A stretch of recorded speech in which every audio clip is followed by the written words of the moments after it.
Di suatu masa, sekitar abad ke-10, di tanah-tanah Eropa Barat yang sedang berkembang, lahirlah sebuah komunitas Yahudi yang kelak dikenal sebagai Yahudi Ashkenazi.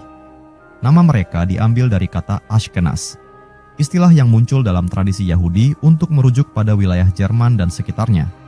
Awalnya, mereka berasal dari komunitas Yahudi yang hidup di Kekaisaran Romawi, terutama di wilayah Mediterania seperti Italia dan Prancis. Saat Kekaisaran runtuh dan Eropa memasuki zaman kegelapan, orang-orang Yahudi ini mulai mencari perlindungan di daerah yang lebih utara. Migrasi pertama dimulai ketika gelombang perdagangan mulai menggeliat di Sungai Rhine yang menghubungkan daerah-daerah Jerman dengan Eropa Barat. Komunitas Yahudi menetap di kota-kota seperti Mainz, Worms, dan Speyer.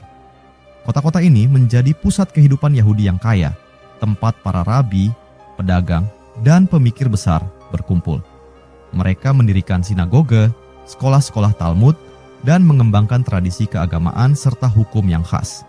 Bahasa mereka, yang kemudian dikenal sebagai Yiddish, berkembang dari perpaduan bahasa Ibrani, Jerman, dan beberapa elemen Slavia. Namun, perjalanan mereka tidak selamanya mulus. Pada abad ke-11, gelombang perang salib membawa bencana bagi komunitas Yahudi ini.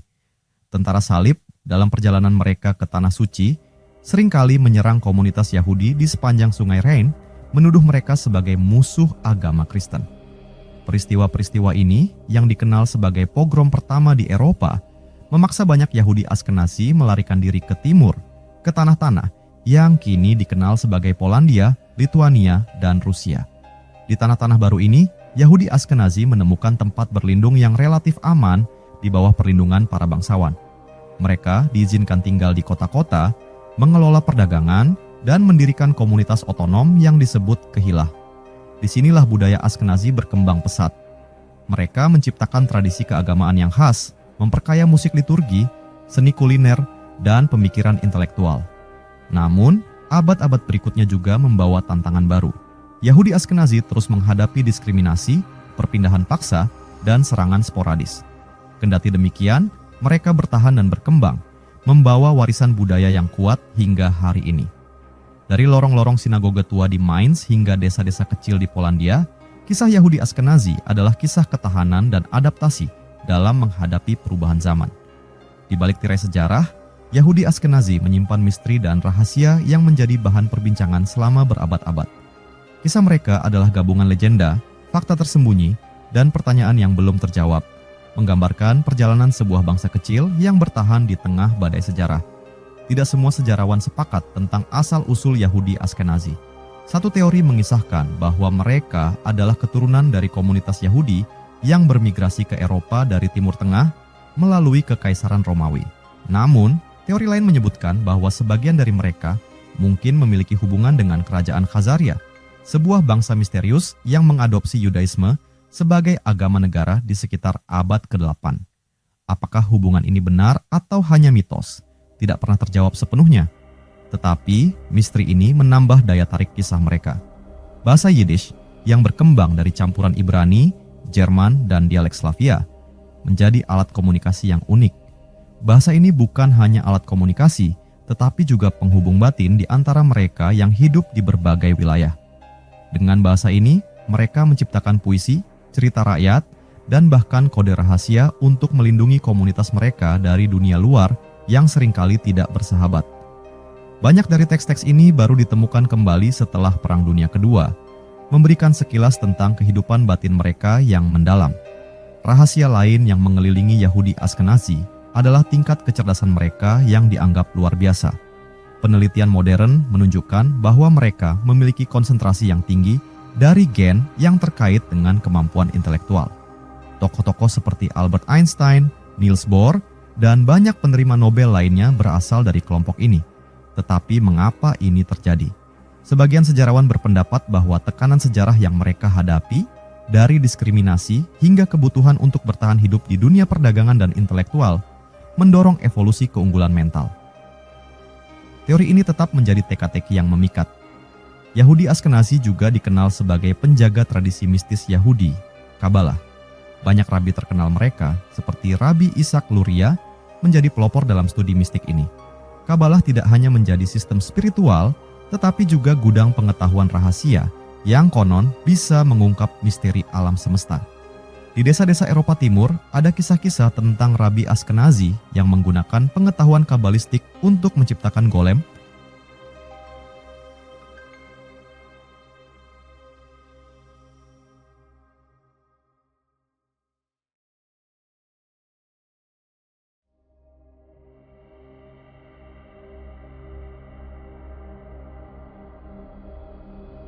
Makhluk mistis dari tanah liat yang konon hidup untuk melindungi komunitas Yahudi dari ancaman eksternal.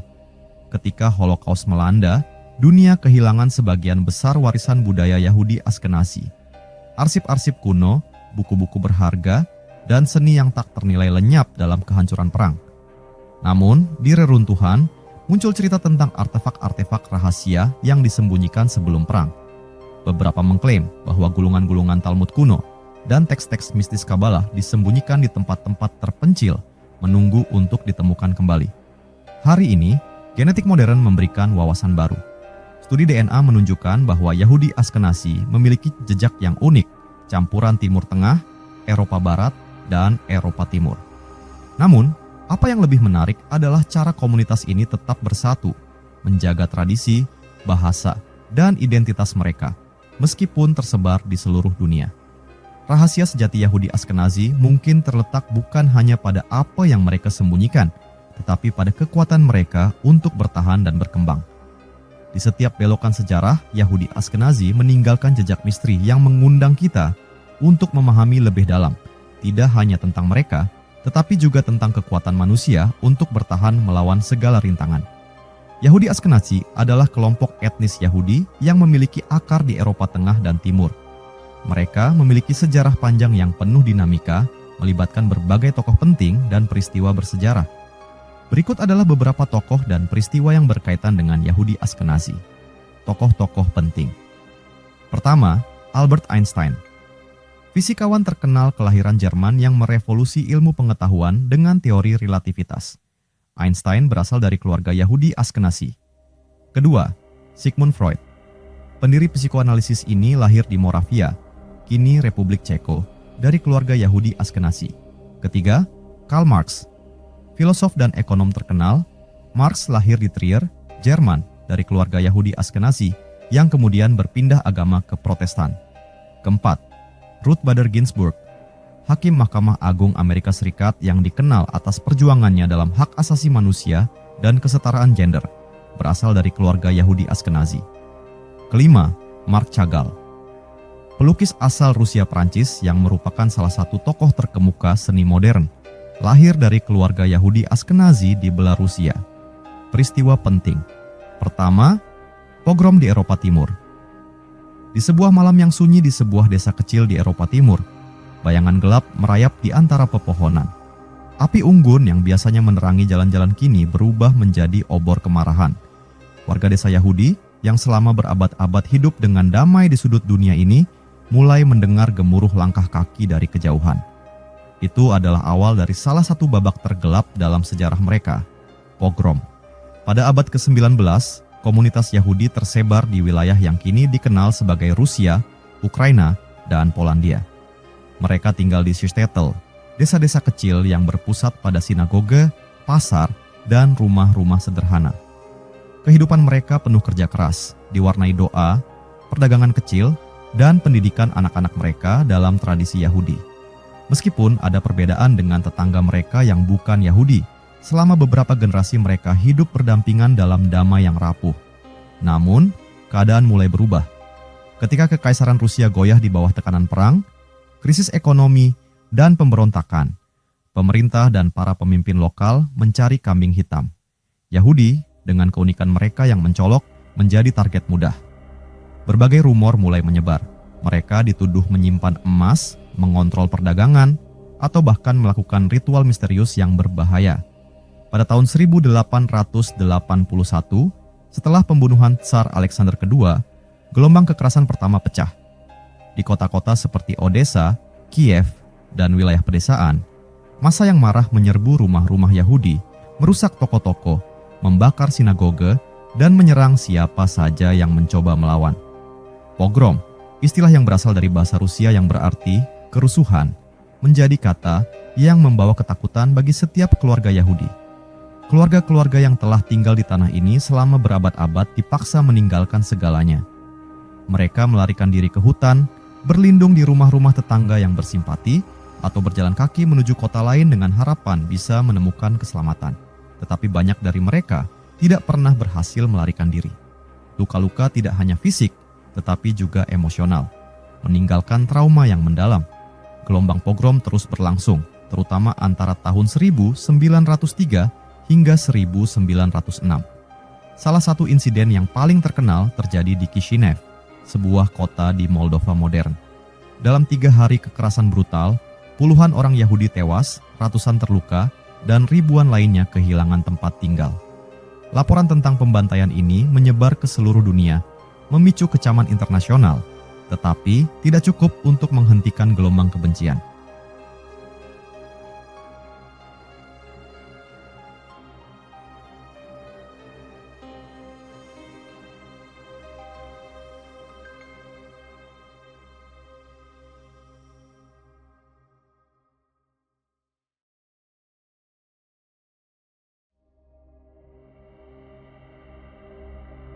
Ketika revolusi Rusia pada tahun 1917 meletus, pogrom mencapai puncaknya.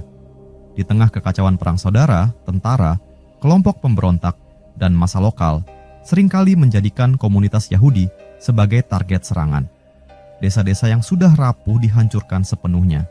Tercatat bahwa selama periode ini, ratusan ribu Yahudi tewas atau mengungsi. Bagi banyak Yahudi di Eropa Timur, satu-satunya harapan adalah meninggalkan tanah yang telah menjadi kuburan bagi tradisi mereka. Gelombang besar migrasi menuju Amerika Serikat, Kanada, dan Palestina dimulai. Orang-orang Yahudi membawa serta barang-barang seadanya. Gulungan Talmud, lilin Sabat, dan kenangan pahit tentang rumah mereka yang hancur. Meskipun mereka membangun kehidupan baru di tanah asing, bayangan pogrom tetap menghantui generasi berikutnya. Kisah-kisah tentang malam yang penuh darah dan api diteruskan dari mulut ke mulut, menjadi peringatan tentang bahaya kebencian yang tidak pernah padam. Hari ini, banyak dari kita mengenal istilah pogrom sebagai simbol penindasan. Namun, di balik kata itu ada kisah manusia. Seorang ibu yang melindungi anaknya di sudut ruangan, seorang rabi yang berusaha menyelamatkan kitab sucinya, dan seorang pemuda yang bersumpah akan mencari tempat yang lebih baik untuk keluarganya. Pogrom tidak hanya tentang kehancuran, tetapi juga tentang ketahanan. Komunitas Yahudi, meskipun dihancurkan berulang kali, terus bertahan dan berkembang, membawa tradisi dan harapan mereka kemanapun mereka pergi. Kedua, Holocaust.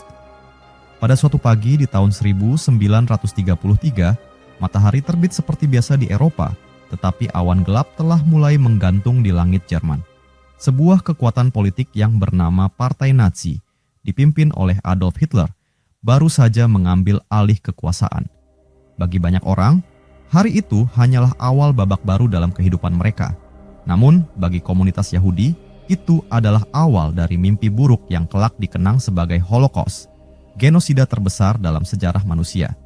Di desa-desa kecil hingga kota besar, keluarga Yahudi menjalani kehidupan yang sederhana. Mereka berdagang, belajar, dan beribadah. Tetapi dengan naiknya Hitler, propaganda yang penuh kebencian mulai menyebar. Yahudi digambarkan sebagai ancaman bagi masyarakat, dituduh merusak perekonomian, dan bahkan dianggap bertanggung jawab atas kekalahan Jerman dalam Perang Dunia Pertama. Di balik tirai politik, sebuah rencana besar sedang dirancang, solusi akhir, untuk menghapus Yahudi dari muka bumi. Awalnya, tekanan itu terasa halus. Bisnis Yahudi dipermalukan dan dipaksa tutup. Anak-anak mereka dikeluarkan dari sekolah. Namun, dalam beberapa tahun, semuanya berubah drastis. Undang-Undang Nuremberg yang dikeluarkan pada tahun 1935 mencabut hak-hak sipil Yahudi, bahkan melarang mereka menikah dengan warga non-Yahudi. Rumah mereka diberi tanda dan mereka dipaksa mengenakan bintang kuning sebagai penanda identitas. Pada malam dingin di bulan November 1938, terjadi Kristallnacht atau malam kaca pecah. Sinagoge-sinagoge dibakar, toko-toko Yahudi dirusak, dan ribuan orang Yahudi ditangkap. Malam itu, bagi banyak orang, menjadi tanda bahwa tidak ada tempat yang aman lagi. Dalam beberapa tahun, Nazi mulai memindahkan orang-orang Yahudi ke ghetto, wilayah tertutup di kota-kota seperti Warsawa dan Lodz, di mana mereka hidup dalam kondisi yang tak manusiawi. Lapar, penyakit, dan kematian menjadi bagian sehari-hari, tetapi ghetto hanyalah permulaan. Pada tahun 1941, Nazi memulai implementasi solusi akhir. Mereka membangun kem-kem kematian di seluruh Eropa, Auschwitz, Treblinka, Sobibor, tempat ribuan orang dikirim setiap hari. Mereka yang tiba di kem langsung dipisahkan.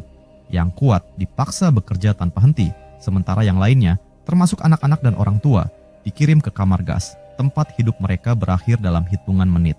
Di dalam kem, waktu seolah berhenti. Para tahanan hidup dalam ketakutan dan penderitaan. Mereka dipaksa bekerja keras tanpa makanan yang cukup, tubuh mereka menyusut hingga hanya tinggal kulit dan tulang. Mereka menyaksikan orang-orang yang mereka cintai diambil, tanpa tahu apakah mereka akan kembali. Namun, bahkan di tengah kegelapan itu, ada secercah keberanian. Beberapa orang berusaha melawan, seperti pemberontakan ghetto Warsawa pada tahun 1943, meskipun mereka tahu kemungkinan menang hampir mustahil. Ketika Perang Dunia Kedua hampir berakhir, pasukan sekutu mulai menemukan kem-kem ini. Pada tahun 1945, ketika gerbang-gerbang Auschwitz dibuka oleh tentara merah, dunia menyaksikan pemandangan yang tak terbayangkan. Tumpukan mayat, ruang-ruang gas yang dingin, dan para tahanan yang begitu kurus sehingga sulit dikenali sebagai manusia. Lebih dari 6 juta orang Yahudi telah tewas, 2/3 dari populasi Yahudi Eropa, bersama jutaan korban lainnya, termasuk Rom, homoseksual, dan penyandang disabilitas.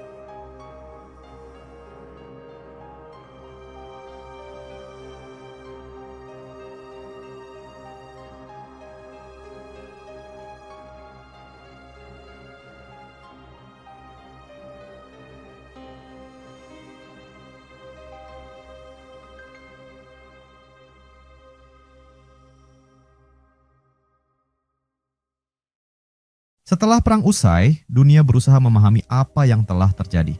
Pengadilan Nuremberg mencoba mengadili para pemimpin Nazi, tetapi tidak ada hukuman yang bisa menghapus penderitaan para korban. Bagi mereka yang selamat, kehidupan tidak pernah sama lagi. Mereka kehilangan keluarga, rumah, dan komunitas mereka. Mereka membawa luka yang tak terlihat, trauma yang diwariskan kepada generasi berikutnya. Namun, dari reruntuhan itu, muncul tekad untuk tidak pernah melupakan. Negara Israel didirikan sebagai tempat perlindungan bagi orang-orang Yahudi yang kehilangan segalanya. Museum dan monumen didirikan di seluruh dunia untuk mengenang para korban dengan satu pesan: jangan pernah lagi. Holocaust adalah peringatan abadi tentang bahaya kebencian, intoleransi, dan apa yang terjadi ketika kemanusiaan kehilangan nuraninya. Kisah ini tetap hidup, bukan hanya untuk mengenang, tetapi untuk memastikan bahwa sejarah tidak pernah terulang. Ketiga, migrasi ke Amerika Serikat. Pada akhir abad ke-19, Eropa Timur dilanda ketegangan yang tak kunjung reda. Bagi komunitas Yahudi, tanah tempat mereka tinggal selama berabad-abad berubah menjadi perangkap penuh kekerasan, pogrom yang brutal, diskriminasi tanpa henti, dan kemiskinan yang melumpuhkan memaksa banyak dari mereka untuk mengambil keputusan yang berat, meninggalkan rumah mereka dan mencari kehidupan baru di negeri yang dijuluki Tanah Harapan, Amerika Serikat. Bayangkan sebuah keluarga kecil di sebuah shtetl di Ukraina. Malam-malam mereka dipenuhi dengan kecemasan setelah mendengar kabar bahwa desa tetangga baru saja diserang. Ayah keluarga, seorang tukang sepatu, memutuskan bahwa mereka tidak bisa lagi tinggal di tanah ini. Dengan berat hati, ia menjual alat-alat tukangnya untuk membeli tiket kapal yang akan membawa mereka ke pelabuhan Ellis Island di New York. Perjalanan ke Amerika bukanlah tugas yang mudah. Dari shtetl, mereka harus berjalan kaki atau naik kereta berdesakan menuju pelabuhan besar di Eropa seperti Hamburg atau Rotterdam. Di sana, ribuan orang seperti mereka menunggu giliran untuk naik ke kapal besar yang akan melintasi Samudra Atlantik. Selama berminggu-minggu di laut, keluarga ini tinggal di ruang sempit dengan udara pengap, berbagi makanan seadanya dengan para penumpang lain yang juga bermimpi tentang kehidupan baru. Ketika akhirnya mereka melihat patung Liberty di Cakrawala, rasa lega bercampur harapan menyelimuti hati mereka. Tetapi perjalanan belum berakhir. Di Ellis Island, mereka harus menjalani pemeriksaan medis dan menjawab serangkaian pertanyaan. Bagi banyak orang, ini adalah ujian terakhir sebelum menginjakkan kaki di tanah Amerika. Beberapa ditolak karena penyakit atau dokumen yang tidak lengkap, tetapi bagi yang diterima, itu adalah awal dari kehidupan baru. Keluarga-keluarga Yahudi yang tiba di Amerika biasanya menetap di kota-kota besar seperti New York, Chicago, atau Philadelphia. Mereka seringkali tinggal di lingkungan kumuh seperti Lower East Side di Manhattan, di mana apartemen kecil yang penuh sesak menjadi rumah bagi banyak keluarga. Ayah yang sebelumnya tukang sepatu kini bekerja sebagai buruh di pabrik, sedangkan ibu mengambil pekerjaan menjahit pakaian di rumah. Anak-anak mereka, meskipun harus membantu keluarga, perlahan-lahan mulai bersekolah, belajar bahasa Inggris, dan beradaptasi dengan budaya baru. Meski kehidupan di Amerika jauh dari mudah, itu menawarkan sesuatu yang tidak pernah mereka miliki di tanah asal mereka, kebebasan. Mereka bisa beribadah tanpa rasa takut, membangun sinagoga baru, dan menghidupkan tradisi mereka di tanah yang asing. Beberapa bahkan membuka bisnis kecil, seperti toko kelontong atau restoran, dengan harapan suatu hari bisa memberikan kehidupan yang lebih baik untuk anak-anak mereka. Dari akhir abad ke-19 hingga awal abad ke-20, lebih dari 2 juta Yahudi bermigrasi ke Amerika Serikat. Mereka membawa serta bahasa Yiddish, musik khas mereka, dan semangat untuk bertahan hidup. Di Broadway, industri film, dan universitas, anak-anak mereka mulai meninggalkan jejak yang tidak terhapuskan dalam budaya Amerika. Banyak di antara mereka yang menjadi cendekiawan, seniman, atau pengusaha sukses. Namun, tidak semua berjalan mulus. Di awal abad ke-20, kebangkitan antisemitisme di Amerika dan pembatasan imigrasi membuat banyak orang Yahudi kesulitan untuk masuk atau berkembang. Tetapi seperti generasi sebelumnya, mereka bertahan dan terus berjuang. Hari ini, komunitas Yahudi Amerika adalah salah satu yang terbesar dan paling berpengaruh di dunia. Dari akar mereka sebagai imigran miskin, mereka telah membangun kehidupan yang penuh pencapaian. Namun, mereka tidak pernah melupakan perjalanan berat nenek moyang mereka. Mereka yang meninggalkan segalanya di Eropa untuk mencari kebebasan dan peluang. Setiap cerita imigran Yahudi ke Amerika adalah cerita tentang harapan, ketekunan, dan mimpi yang akhirnya menjadi kenyataan.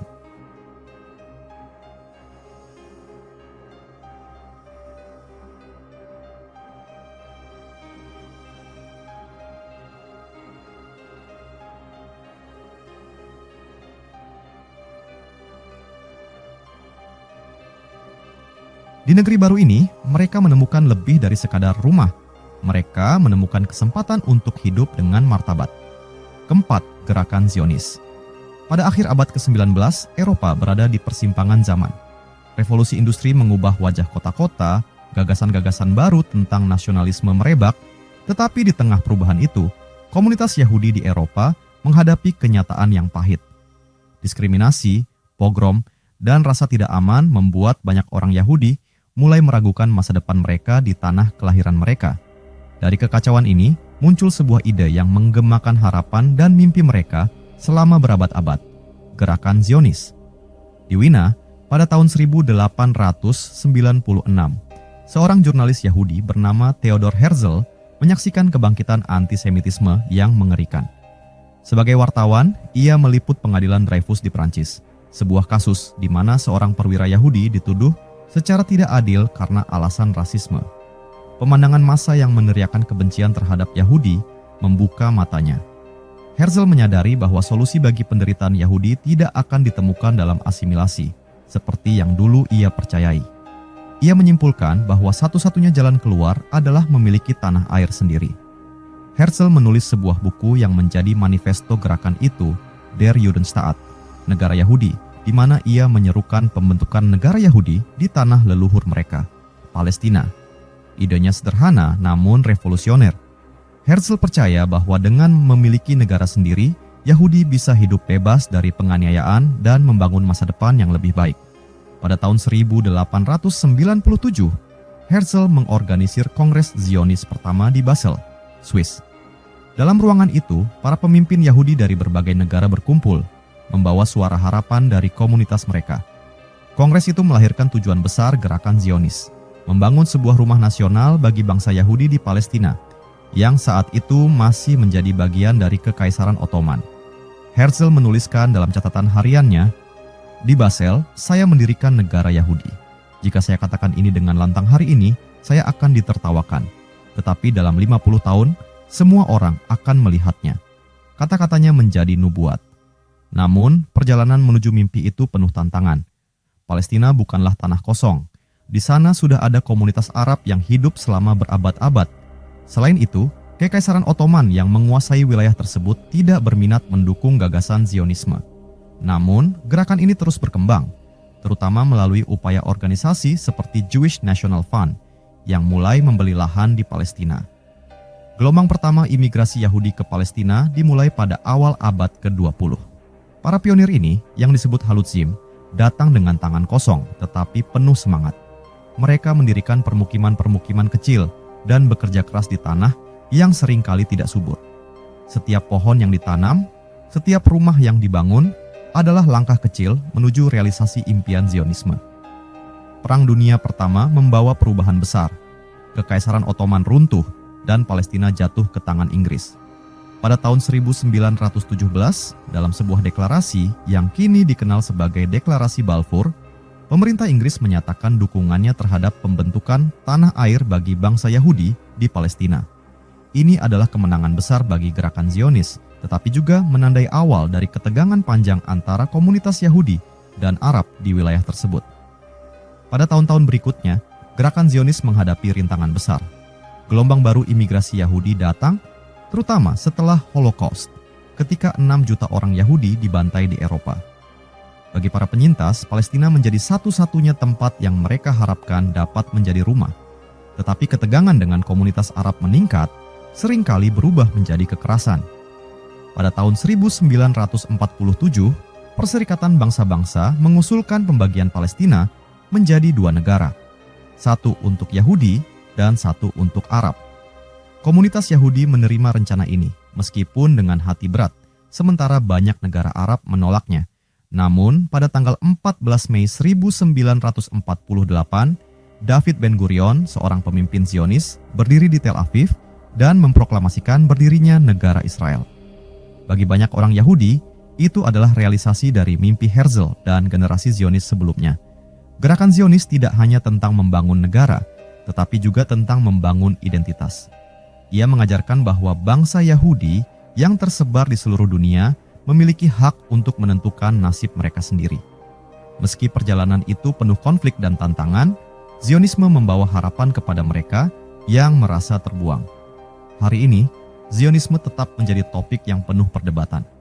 Bagi banyak orang Yahudi, ini adalah kisah tentang kebangkitan dan kebebasan. Tetapi bagi komunitas lain, terutama orang-orang Palestina, ini juga merupakan cerita tentang kehilangan dan pengusiran. Sejarah Zionisme adalah sejarah yang kompleks, mencerminkan keinginan manusia untuk memiliki tempat yang bisa mereka sebut rumah.